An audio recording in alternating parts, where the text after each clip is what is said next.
అత్తయ్యగారు రాసేశారా? లేదు ప్రీతి, స్పెల్లింగ్ గుర్తు రావటం లేదు. నా వల్ల కావటం లేదమ్మా. అత్తయ్యగారు మీరు చాలా టెన్షన్ పడుతున్నారు. ఇంగ్లీష్ అంటే అదేమి పెద్ద బరువైన బండరాయి కాదండి. ఇప్పుడు మీరు తెలుగు ఎలా మాట్లాడుతున్నారు? ఇది నాకు తెలిసిన భాష, మాతృభాష. ఇంగ్లీష్ని కూడా తెలుసుకుంటే దీన్ని కూడా మాతృభాషలాగా అనర్గళంగా మాట్లాడగలరు. కానీ ఆ నేర్చుకోవడానికే నాకు కాళ్ళు చేతులు వణికిపోతున్నాయమ్మా. అత్తయ్యగారు వాస్తవానికి అన్ని భాషల్లోకెల్లా మన తెలుగే చాలా కష్టమైన భాష అంట. అలాంటిది బై బర్త్ నుంచి మీ చుట్టూ ఉన్న వాళ్ళు మాట్లాడుతూ మీ చేత మాట్లాడిస్తుంటే అది మీకు ఈజీగా వచ్చేసింది. ఇప్పుడు చూడండి, అదర్ లాంగ్వేజెస్ వాళ్ళుంటారు కదా, వాళ్ళని అబ్జర్వ్ చేయండి. ఎంత చదువుకున్న వాళ్ళైనా సరే మన తెలుగుని నేర్చుకుంటారు కానీ ఒక్కరు కూడా స్పష్టంగా మాట్లాడలేరు. అదే ఇంగ్లీష్ నేర్చుకున్న వాళ్ళు ప్రతి ఒక్కరూ ఎంతో సూపర్గా ఫ్లూయెంట్ గా మాట్లాడతారు. దీన్ని బట్టి మీకేం అర్థమవుతుంది? ఇంగ్లీష్ ఎవరైనా నేర్చుకునేంత ఈజీ భాషనా? అవునక్కా, ఇంగ్లీష్ ఎంతో ఈజీ భాష. చూసావా, ఈజీ. నీకు తెలియకుండానే 4 పదాల్ని నేను నోటితో పలికితే అందులో ఒక పదం ఇంగ్లీష్ పదమే వచ్చింది. అలాగే రోజూ మనం ఎన్నో వందల మాటలు మాట్లాడుతూ ఉంటాం. అందులో ఎన్ని ఇంగ్లీష్ పదాలొస్తాయి చెప్పు? ఇప్పుడు కూల్ డ్రింక్స్ ఫ్రిడ్జ్లో నుంచి తీసి గ్లాస్లో పోయాలి. ఇందులో ఎన్ని ఇంగ్లీష్ పదాలున్నాయి? అంటే హాఫ్కి పైగా అవేగా. హాఫ్. ఇది కూడా ఇంగ్లీషే. చూసావాక్క, నువ్వు రోజూ ఇంత ఇంగ్లీష్ మాట్లాడుతూ భాష రాదు అంటూ భయపడిపోతున్నావు. ఏం లేదక్కా, నువ్వు రోజూ పలికే ఇంగ్లీష్ పదాలు కాకుండా తెలియని ఒక 5 పదాల్ని నేర్చుకుంటూ అవన్నీ గుర్తించుకోగలిగావంటే 6 నెలలు తిరిగేలోగా ఆల్మోస్ట్ ఇంగ్లీష్ని వంట పట్టించేసుకుంటావు. కరెక్ట్గా చెప్పారు అత్తయ్య గారు.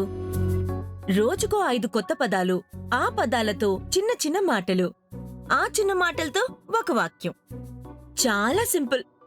ఇలాగాని మీరు రోజులో కుదిరినప్పుడల్లా మాతో మాట్లాడుతూ మీలో మీరే మననం చేసుకుంటూ ఉన్నారనుకోండి, కొంతకాలానికి అసలు మిమ్మల్ని ఇంగ్లీష్లో వంక పెట్టేవాళ్లే ఉండరు.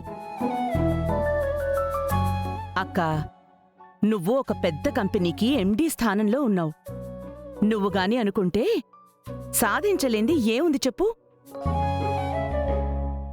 ప్రీతి, ఇక నుంచి మనింట్లో అక్కతో అందరం వీలైనంతవరకు ఇంగ్లీష్లోనే మాట్లాడుకుందాం. అప్పుడు తనకి కూడా ఇదొక వాడుక భాషలా అలవాటైపోతుంది. తప్పకుండా అత్తయ్య గారు. అత్తయ్య గారు, మీరింకా రోజు మాతో కుదిరినంత, మీకు ఓపికన్నంత వరకు ఇంగ్లీష్లోనే మాట్లాడడానికి ట్రై చేయండి.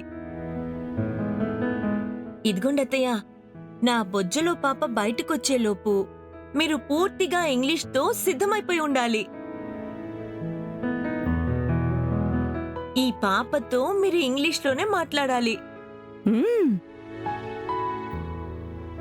అక్కా, జీవితంలో దేన్ని చూసి మనం భయపడకూడదు. సంకల్పం బలంగా ఉంటే చాలు, గెలుపు దానంతటా అదే మనల్ని వెతుక్కుంటూ వస్తుంది.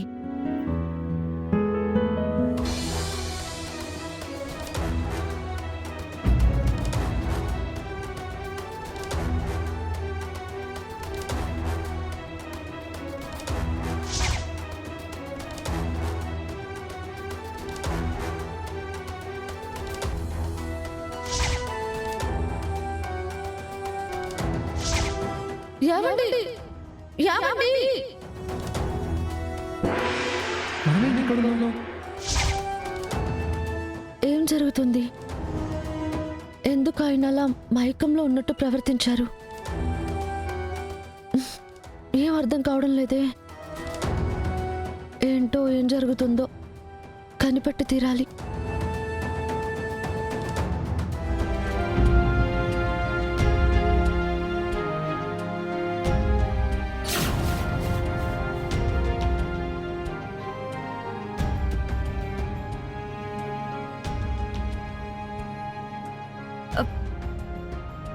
దర్శన్,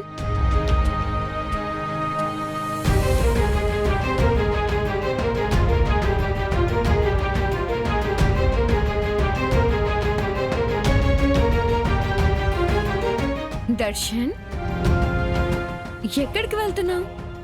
ఆఫీస్కి. ఇవాళ నేనే నీకు ఆఫీస్ వర్క్ ని,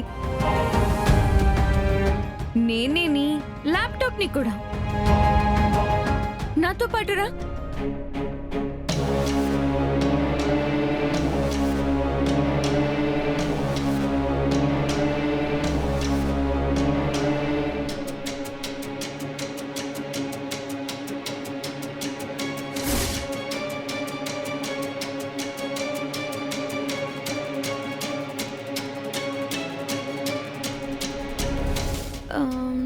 శరణ్యకి వీడియో కాల్ చేద్దాం.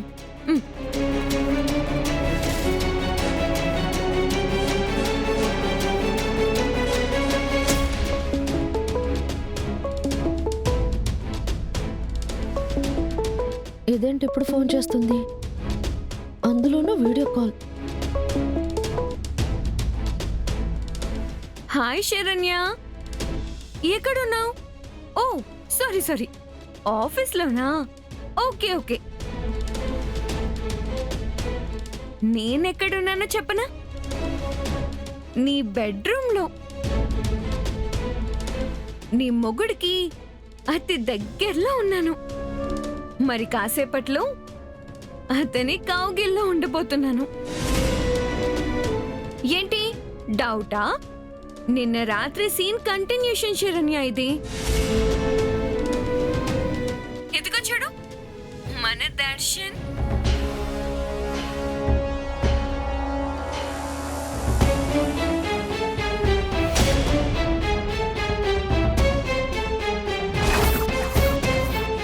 ఏవండి, ఏంటండి, ఏం చేస్తున్నారు? నువ్వు ఏం చెప్పినా దర్శన్ ఇప్పుడు వినే పరిస్థితిలో లేడు శరణ్య.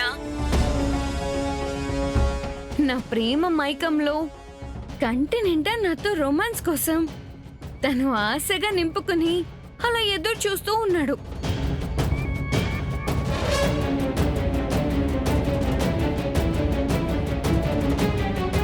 చూస్తున్నావుగా నీ మొగుడి మన్మథ రూపం. తన మన్మథ బాణాన్ని సంధించడానికి నన్ను సమీపిస్తూ ఉన్నాడు. హే సౌమ్య, పిచ్చి వేషాలు వేయకు, చంపేస్తా నిన్ను. దా వచ్చి చంపేయ్. నువ్విప్పుడు ఇక్కడికి రావాలంటే కూడా గంట టైం పట్టిద్ది.